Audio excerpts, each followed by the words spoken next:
Здравейте! Днес се потапяме в някои от най-фундаменталните идеи на Зигмунд Фройд, взети директно от неговия труд «Увод в психоанализата». Ще направим едно пътешествие, за да видим как ежедневните ни грешки, сънищата и дори най-странните ни навици всъщност разкриват един цял скрит свят вътре в нас. Нека да започнем с нещо, което е познато на всеки. Случвало ли се езикът просто да се изплъзне и да се каже нещо съвсем неочаквано? За повечето хора това е просто знак за умора или разсеяност. Но какво ако тези грешки всъщност изобщо не са случайни? Според Фройд, в тях се крие нещо много по-дълбоко. Ето един класически пример, който самият Фройд дава. Какво ни казва тази грешка? Може би, дълбоко в себе си, този председател просто иска всичко да приключи възможно най-бързо. Грешката на езика, така нареченият лапсус, разкрива скритото му желание. И ето тук стигаме до самата същност на идеята.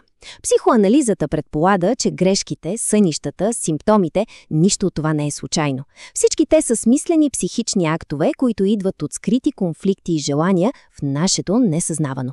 Това е онази част от ума, която действа извън обсега на прякото ни осъзнаване. Добре, нека да разгледаме това малко по-отблизо.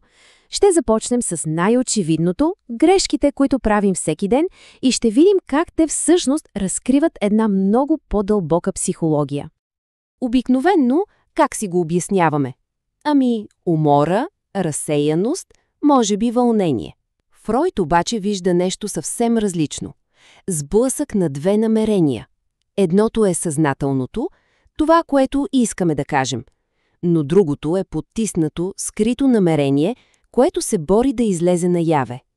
И точно в този сблъсък се ражда грешката. Фройд използва една брилянтна аналогия. Представете си, че някой е ограбен през нощта. Той няма да обвини тъмнината, нали? Ще обвини разбойника. По същия начин, умората и разсеяността само създават условията. Те са тъмнината. Истинският виновник за грешката е потиснатата мисъл, която просто се възползва от възможността. С други думи, грешката на езика е като един малък бунт на несъзнаваното. Потиснатото намерение успява да пробие защитите ни и да се изрази против волята ни.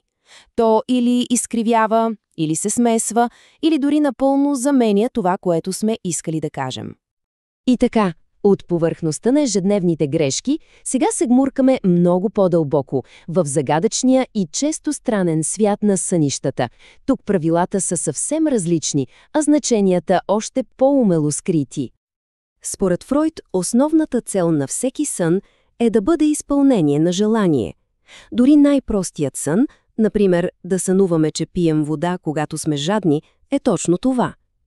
Разбира се, често желанията са много по-сложни и не се появяват в такава чиста и явна форма. И точно тук Фройд въвежда едно ключово разграничение.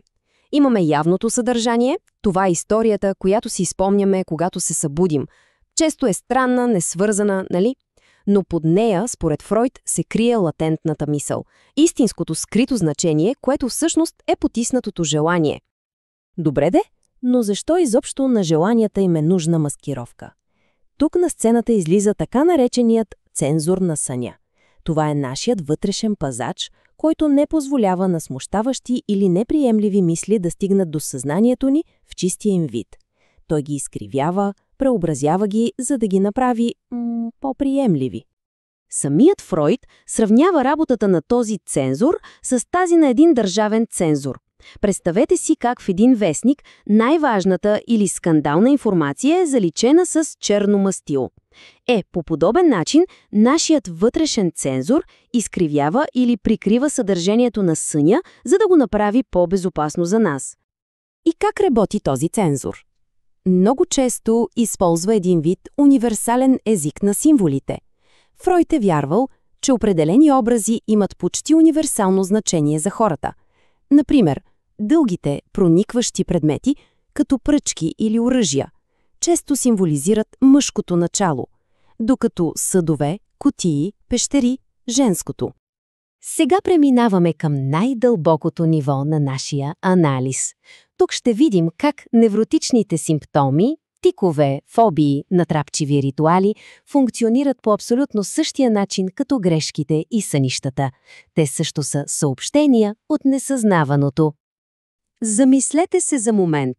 Един нервен тик, една необяснима фобия, някакъв странен ритуал, който се повтаря. Това не са просто случайни странности. Според Фройд, те са символични действия, които представляват компромис. Те едновременно изразяват потиснатото желание, но в същото време и го наказват. Нека разгледаме един от казусите на Фройд, за да стане по-ясно. Млада жена има ритуал всяка вечер да прехваща всички часовници от стаята си. Защо? Анализът разкрива, че за нея тиктакането символизира сексуална възбуда, от която тя се страхува. Така, ритуалът е символичен начин да се предпази от собствените си потиснати желания.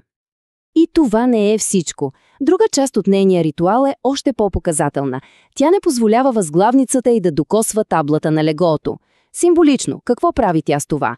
Разделя майка си, представена от възглавницата, от баща си, таблата, за да попречи на интимността им. Виждате ли, всеки един детайл е наситен със скрито значение. И така, каква е общата нишка тук? Какво свързва всички тези на пръв поглед толкова различни неща? Лапсуси, сънища, странни ритуали?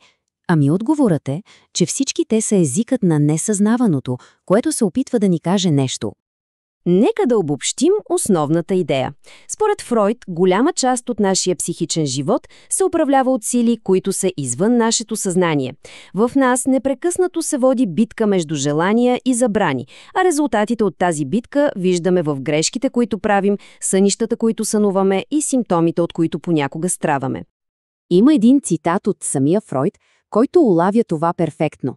Психичният живот не е някакво спокойно и подредено място. Не, то е бойно поле на противоположни сили, арена, където се раждат най-дълбоките ни конфликти, но и най-сложните ни творения. И за финал, един въпрос, който да остане за размисъл. Макар и на повече от век, тези идеи на Фройд ни кара да се запитаме, ако се вслушаме малко по-внимателно в привидните случайности на живота, какви скрити истини за самите нас бихме могли да открием?